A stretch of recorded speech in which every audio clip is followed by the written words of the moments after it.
after a rookie season that had Denver absolutely buzzing with optimism, quarterback Bo Nix is, well, he's struggling. The Broncos' 1-2 start is just full of what-ifs, and you get the feeling their entire season now hangs on this talented but kind of faltering young QB.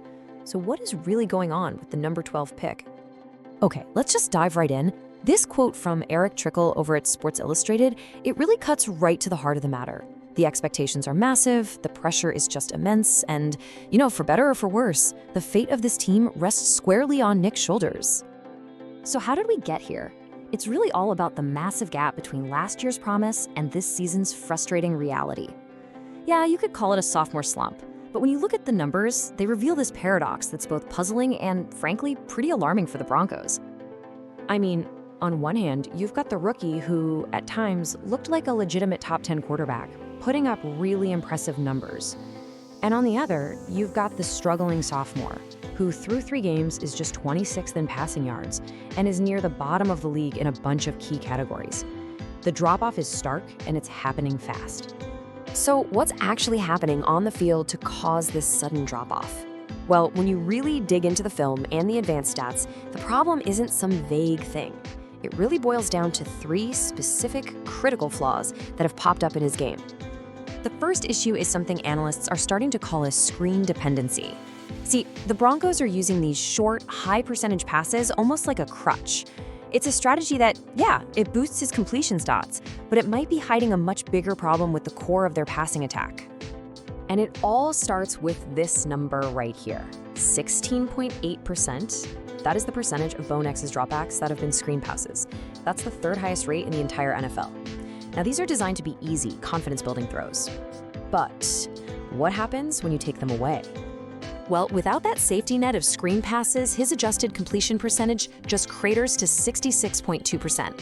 And that number isn't just bad, it's dead last among all qualifying quarterbacks in the league. It shows a real dependency, for sure, but it's not even the most alarming stat we've got. Because when things really break down, his performance falls off a cliff.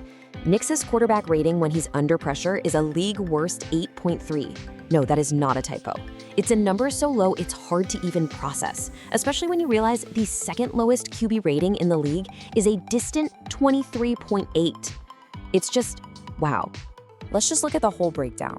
This table shows you just how reliant Nix has become on that screen game. Take it away, and his yards per attempt, his PFF grade, his turnover-worthy play rate, they all just sink to the bottom of the league. It paints a picture of a quarterback who's really struggling in a true dropback system. And this second flaw, this total collapse under pressure, it's not just a weakness, it's a huge step backward. I mean, as a rookie, Nick's rating under pressure was a very respectable 67.4, right there around the league average. This season's freefall to 8.3 is one of the biggest reasons this offense is struggling so much.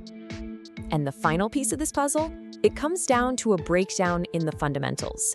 We're seeing happy feet even when he's got a clean pocket, a failure to set his base before he throws, and a really concerning pattern of crucial overthrows. In fact, get this, nearly a third of his passes thrown at or beyond the first down marker have been inaccurate this season. But look, a collapse like this, it rarely happens in a vacuum. To really get the whole story, we have to zoom out beyond just the quarterback, because the issues with Bo Nix are deeply connected to a bigger picture that involves play calling, team execution, and pressure from the very top. Whew. Okay, that's a fiery quote from Mark Kisla of the Denver Gazette, but it really captures this growing feeling that to find the root of the problem, you might have to look at the man calling the plays, head coach Sean Payne. The argument here is that Payton's constant hype, calling Nix a future elite QB and talking Super Bowl from day one, has maybe created an impossible standard. By putting Nix on this pedestal before he was really ready, he might have accidentally magnified all the pressure on his young quarterback. And it's not just the coach. The entire offense just feels out of rhythm. They're constantly getting derailed by these bonehead penalties and an inconsistent run game, which leaves Nix facing an average third down of 3rd and 11. That is a killer for any quarterback, let alone a struggling sophomore. So all of this really points to a career at a crossroads. With the season in jeopardy, you have to ask, is this fixable? Well, the analysis suggests there are some tangible steps both the coaches and Nix himself can take to get this whole thing turned around. First things first, let's be clear. The Broncos are all in. Nick's entire $18.6 million rookie contract is fully guaranteed. They are financially committed to making this work, which makes finding a solution not just a hope, but an absolute necessity. So for Coach Payton, analysts have suggested a 4-step plan. It involves some schematic adjustments like attacking the middle of the field and using a faster tempo to get Nix into a rhythm, but also a simpler, crucial step. Just take some of the public pressure off his young QB.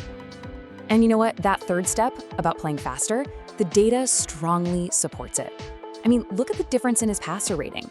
When the Broncos go no huddle, Nick's rating jumps over 20 points to a really effective 102.1. When they slow down and huddle, it drops all the way to 81.7.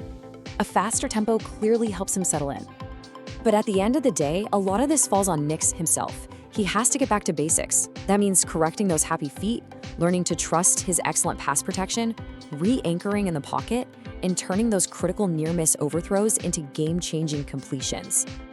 You know, despite all the frustrating film and the pretty concerning stats, the belief is still there.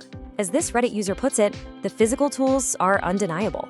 The hope is that these are all correctable issues, just bad habits that can be fixed with coaching and experience, not a hard ceiling on his talent. Which leaves us with the question that is going to define the Broncos' future. Is this just a temporary, fixable slump that tons of young quarterbacks go through? Or are these flaws a sign that maybe we've already seen the best Bo Nix has to offer? The answer to that is going to determine everything for this franchise.